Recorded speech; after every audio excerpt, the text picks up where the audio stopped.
Hi, everybody. Welcome to our lecture series on the divine principle.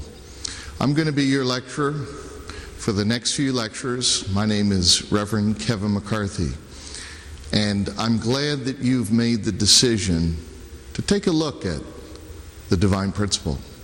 Before we go into our first presentation on the principle of creation, I'd like to give a little bit of an introduction of some things to consider as you take the next few days to study the content of the divine principle. You know, if we think about it, we are people like this gentleman here, and all of us are seeking happiness. We want to be happy. I don't think anybody today woke up with the idea that they were going to be unhappy and seek unhappiness. But as much as we all seek happiness and try to avoid misfortune, sometimes it's pretty difficult to achieve that goal. We all want to be happy, but golly, it's really hard to achieve that sometimes. And one reason that we have such a challenge to achieve a lasting happiness in our life is because it almost seems that we're at odds with ourselves. Although we all have an original mind, an original nature which seeks happiness and seeks God. And Paul talked about it in the 7th chapter of Romans, that within our innermost self we seek to do the law of God, to serve God and to find God, and to really live a life of unselfishness and to do good things. But unfortunately, we experience another side to us, what we could call our evil mind. And this is what also Paul indicated in the 7th chapter of Romans, that yet there's another part of us which is in the members of my body, which seems to oppose my effort to do good. Paul said, the good that I want to do, this I do not do. The evil I do not want to do, this I keep on doing. Who will rescue me, indeed, from this body of death? So we really have two minds. We're in a state of contradiction. We're like two people. We want to do good, but evil is right there with us. And because of this contradiction within us, we have a tendency to nullify our life, and very easy to end up feeling very blasé and unmotivated and uninspired about life. And we see that in the extreme, many people totally give up on life itself and even commit suicide. We see in our world today that the suicide rate is increasing at a very alarming rate. It's indicative of the fact that we're not really clear on what is the purpose of our life and why we are living. We could say that the human fall is at the root of our fall into ignorance and struggle. And you could say that we're coming out of a total nebulous fog, where we don't know the meaning of life or the purpose of life or where we're going, or if life is eternal and why am I living, and if there is a spiritual world, what's it like, and what am I doing here in this temporal life in the flesh. There's such an array of ignorance. Actually, when we think about that, there's really two major aspects to our ignorance corresponding to our mind and our body. You know, we have we could say an internal mind, our internal intellect. And our internal intellect, which is more deep, it really deals with issues of more spiritual and philosophical things, whereas our external intellect is more focused on reason and ration and what is the nature of matter and experimentation and science and so forth. And as a matter of fact, Our internal intellect is the part of ourself, the more internal or spiritual part that seeks to resolve this issue of internal ignorance. We are ignorant, and that ignorance manifests internally and externally. So our internal ignorance would be questions like, who are we? Is there a God? What is the meaning of life? What is the purpose of life? I remember when I was young, I told my father that I needed to find myself. I didn't know who I was, and he told me to reach in my pocket and pull out my driver's license because my name was right on there, my name and address, my picture. He said, that's who you are. Now go get a job. But of course, there's a deeper part to life than just having employment or just getting a degree. And that's really the internal side of our mind. It's seeking to resolve those fundamental questions of life. And one of those questions for me was, is life eternal? And I remember the experience I had when I first had my first experience with death and saw a dead person. And it had a startling effect on me because I could see, I could sense that that body had lost some kind of essence, some kind of eternal aspect. It had left that body. And so I became deeply curious about what that was and where that went. And that certainly was germane to my own life. So that's the internal side of our ignorance, which is the pursuit of our internal intellect, which is really the religious, spiritual nature of man. Our external intellect pursues external ignorance, the nature of matter. How do things work? What makes fire? How do you heat the house? What is heat? What do you get when you put sodium and chloride together? And how does the universe operate? And do the planets go around the sun, or is the Earth the middle of the solar system? Those kinds of questions also are a pursuit of our intellect, but more our external intellect that wants to understand the nature of matter and the ways of the physical universe to resolve external ignorance. But we have seen that in this effort to resolve ignorance, sometimes some people will emphasize the internal route. Others will go the external route. And out of the internal route comes the discipline of religion. And out of the external route comes the many disciplines of science. So it's the disciplines of science which seek to resolve the external truths and to find them and to resolve external ignorance, I should say. Whereas the disciplines of religion pursues internal truth and seeks to resolve internal ignorance. But we've seen that over history, it seems that religion and science are at odds. They seem to refute one another, or they battle one another. It seems that for some reason, internal truth and external truth don't get along. And very typically, one will distrust the other. Religion has a tendency to see science as the work of the devil, seeking to refute long-standing biblical truths, whereas science will look at religion as the opiate of the people, as nothing more than superstitions and myths, and look down on religion as not empirical, and really disregard it as an important element in life. So that's kind of been the tradition of science and religion, to conflict. But really that is a very unusual and unnatural situation, because in fact truth is very harmonious. Be it internal or external, truth should harmonize.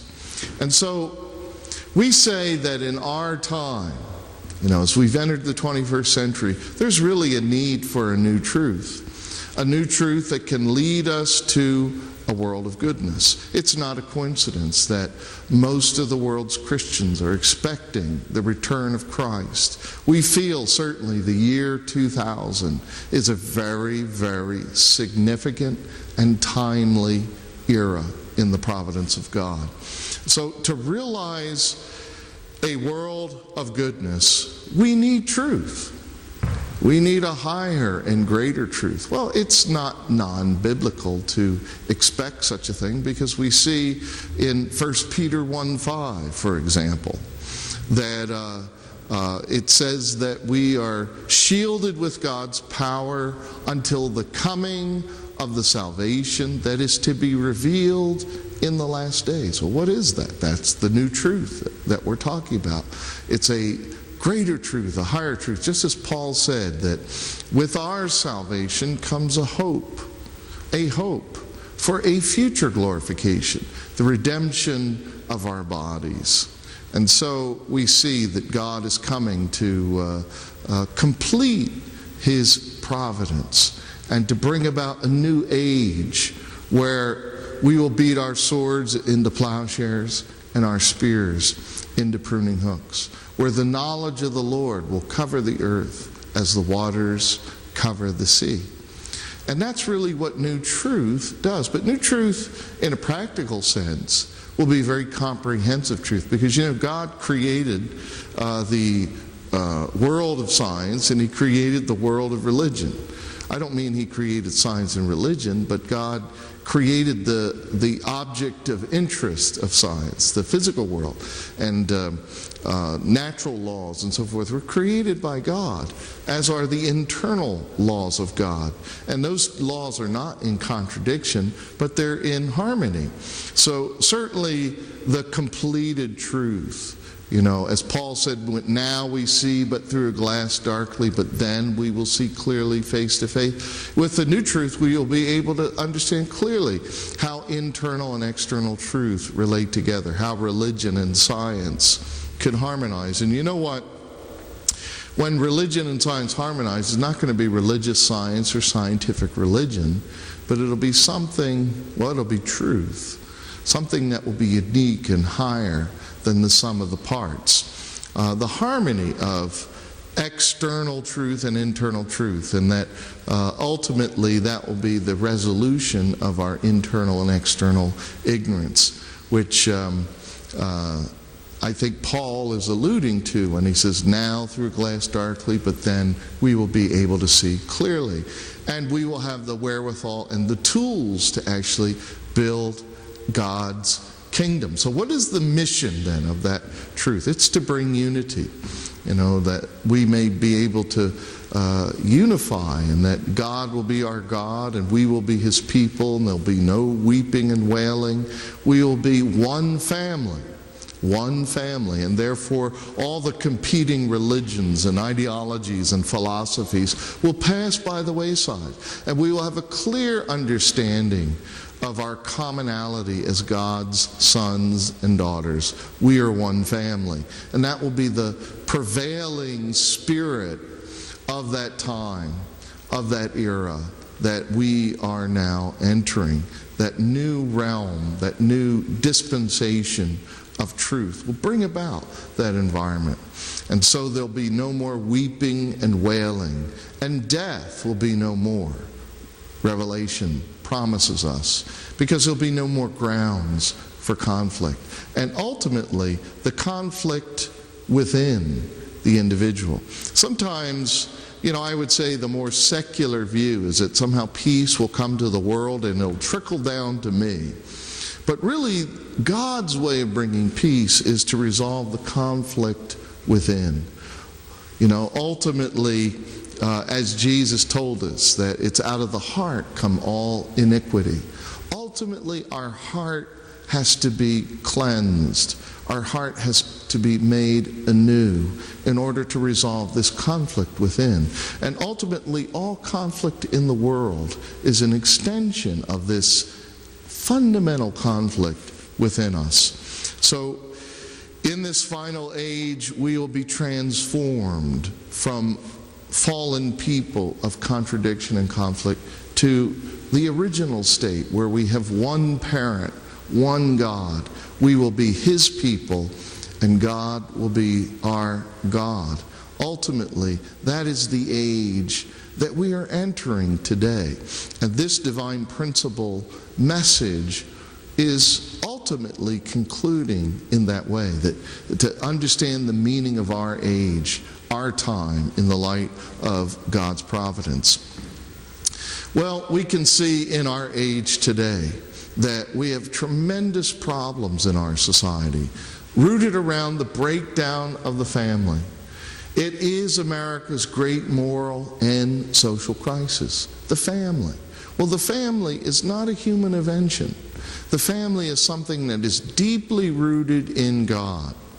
We see in Genesis 1:27 that God made male and female in His image.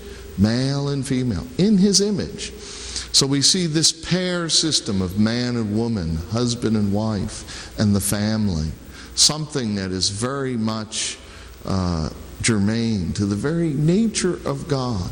It's an institution that predates the church, existed before there was a Bible. Adam and Eve had no scripture, no ritual.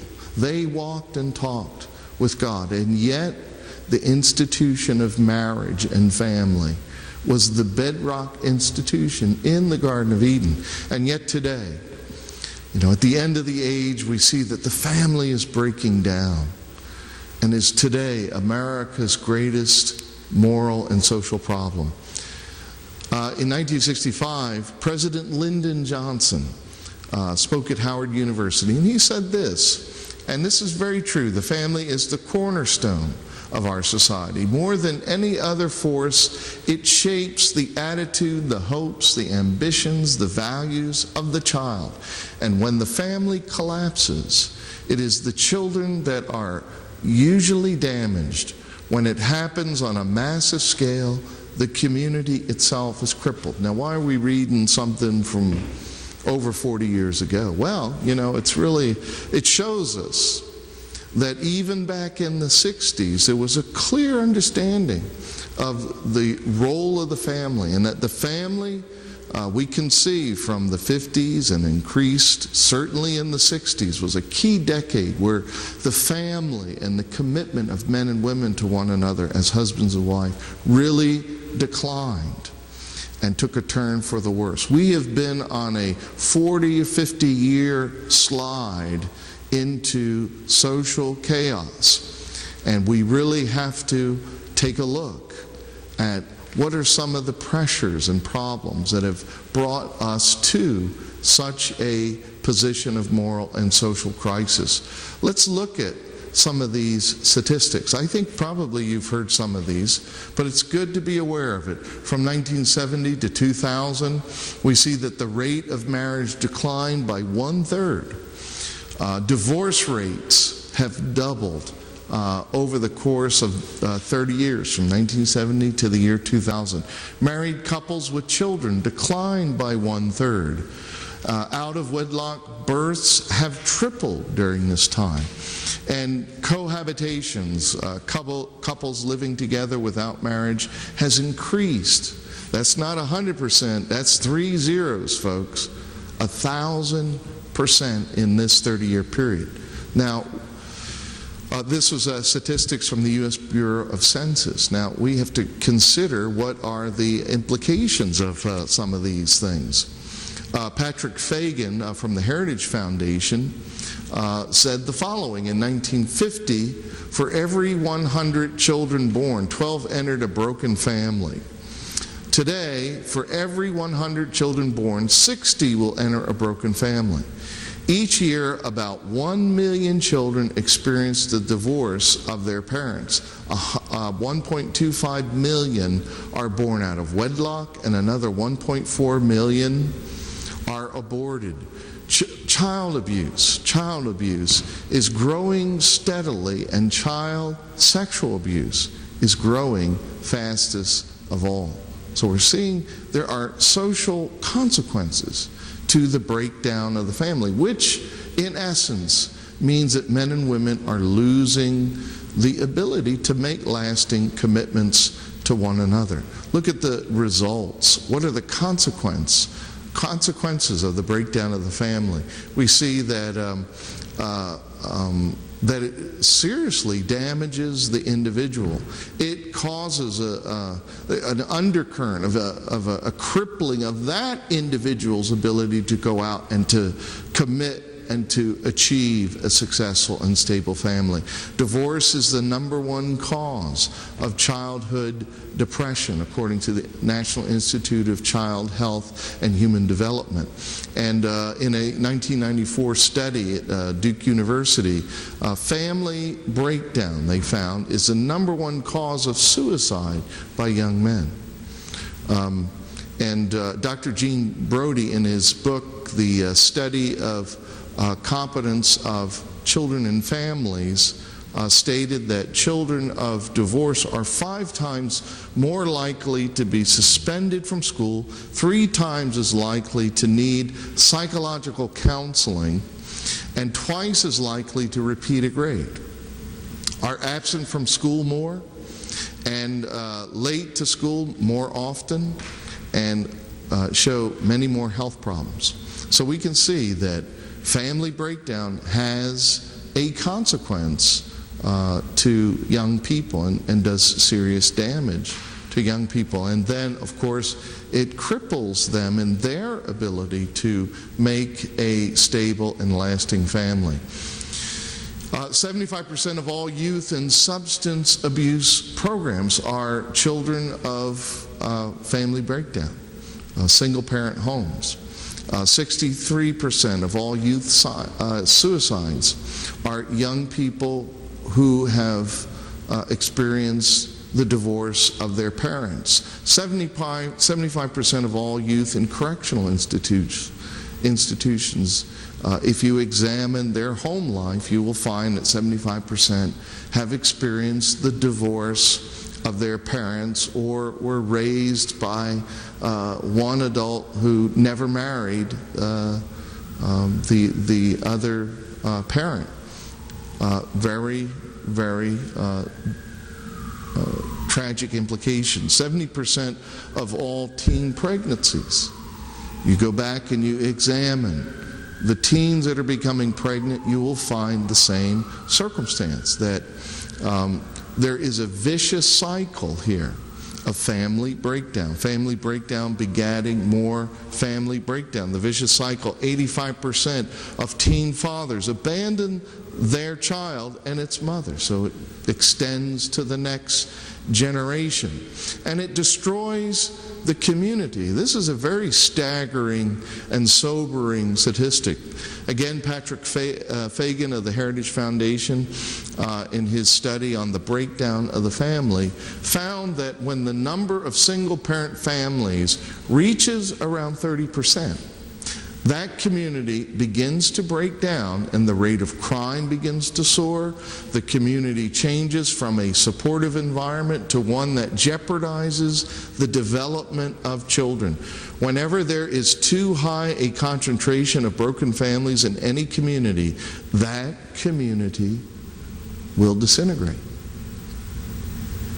So what we're looking at is, the root cause of crime and social problems is the inability for men and women in that community to make lasting commitments to each other. The breakdown of marriage and family is the root cause of today's social ills and the breakdown of our society. This gentleman, Professor J.D. Unwin, is a British anthropologist from the early 20th century. He was a student of Freud, and he attempted to do a study of 88 civilizations. And in his study, what he found,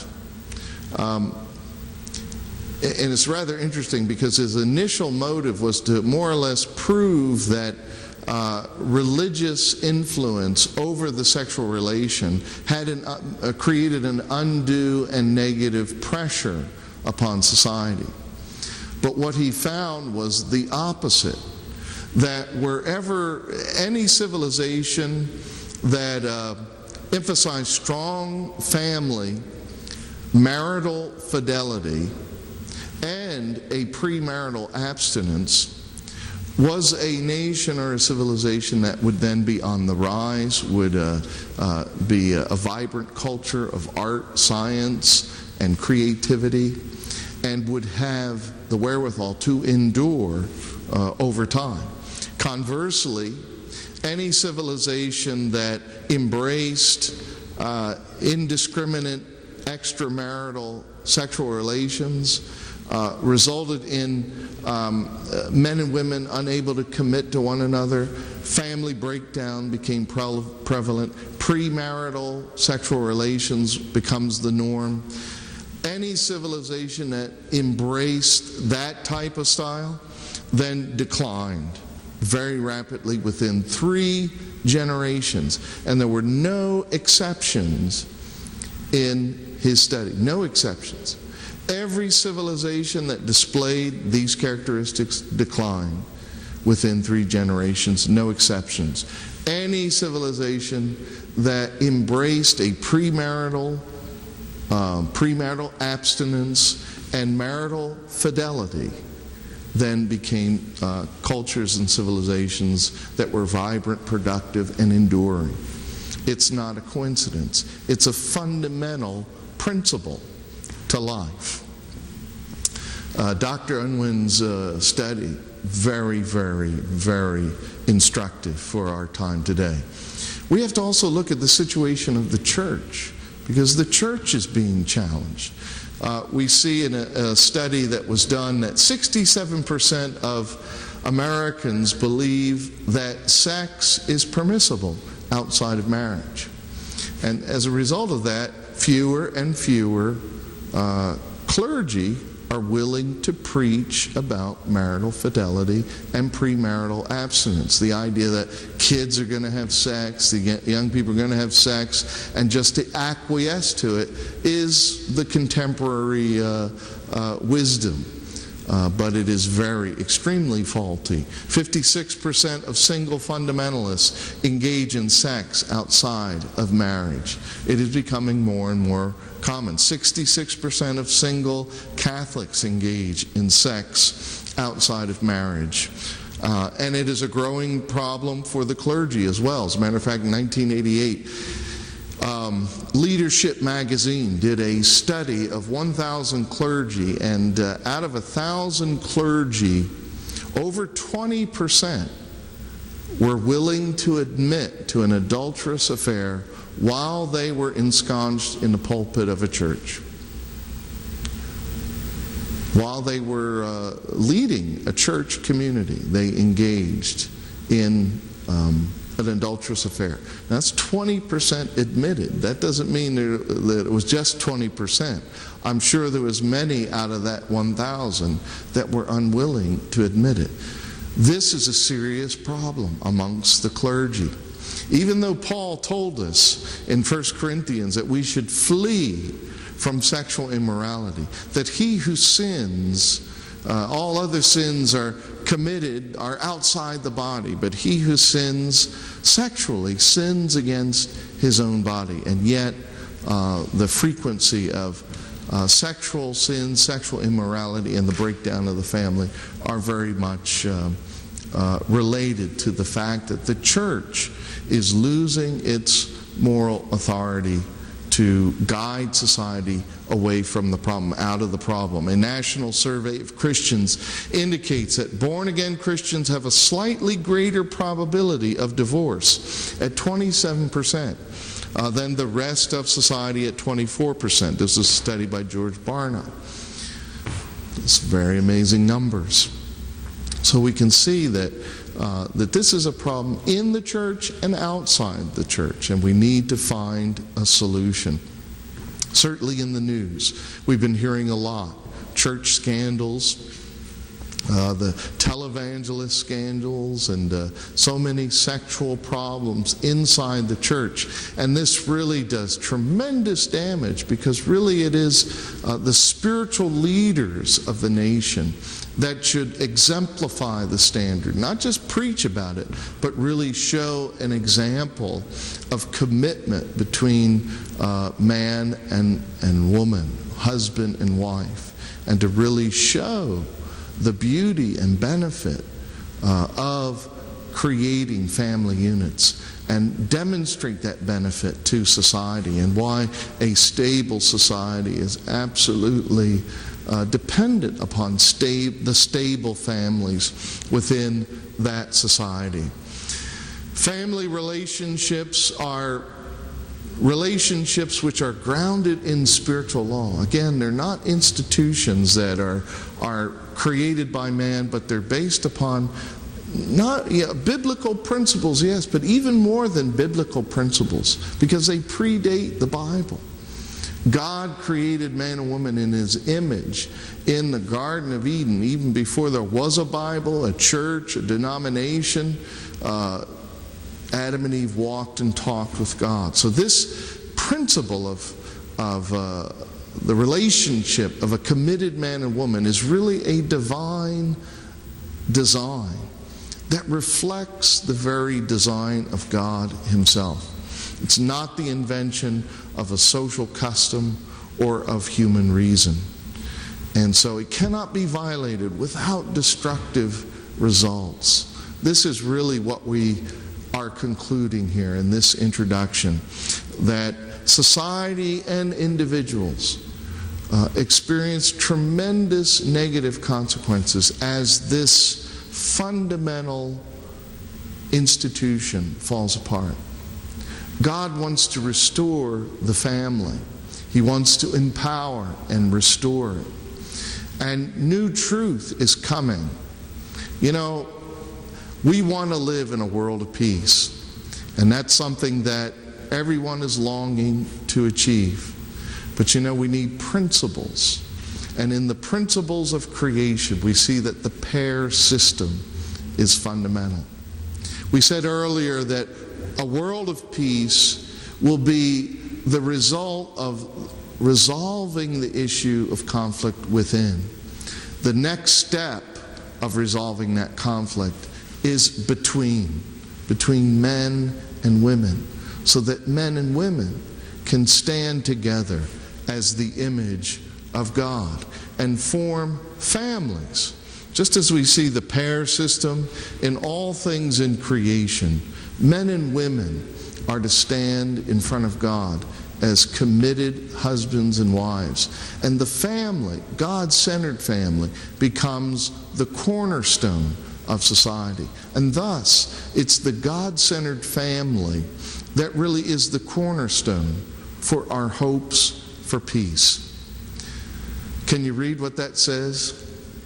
You can't? Well, here, I'll help you. It says, the hope of all mankind is a unified world of peace. And that was written by Reverend Sun Myung Moon. This is Reverend and Mrs. Moon. And in 1936, Reverend Moon had a very profound spiritual experience with Jesus Christ.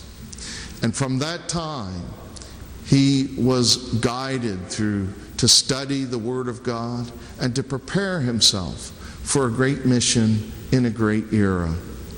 Reverend Moon's teaching on the divine principle is the Bible-based teachings which really reaffirm those time-honored truths that underpin the family and lead each individual to an eternally happy and fulfilling life.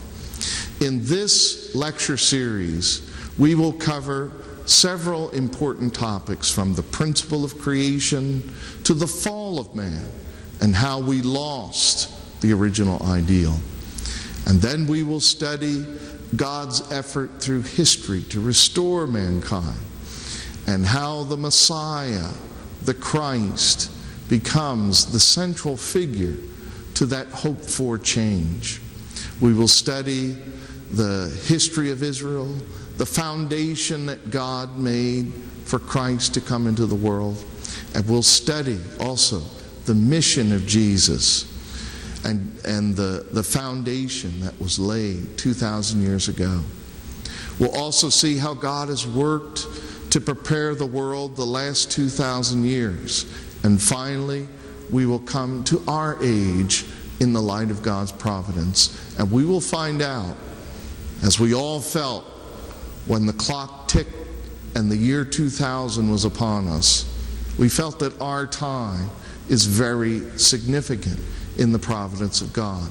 These are some of the things that you'll be studying over the course of next several days. And I really do hope that you will go through each section of the principle, study it, play it again, and write down your questions.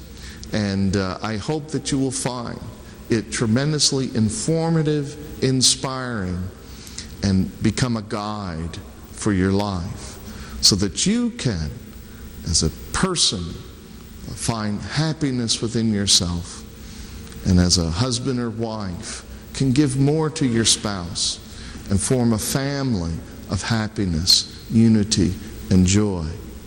Again, our goal is to find happiness. That's what God wants us to find, is to be happy as people, as a nation, and as a world.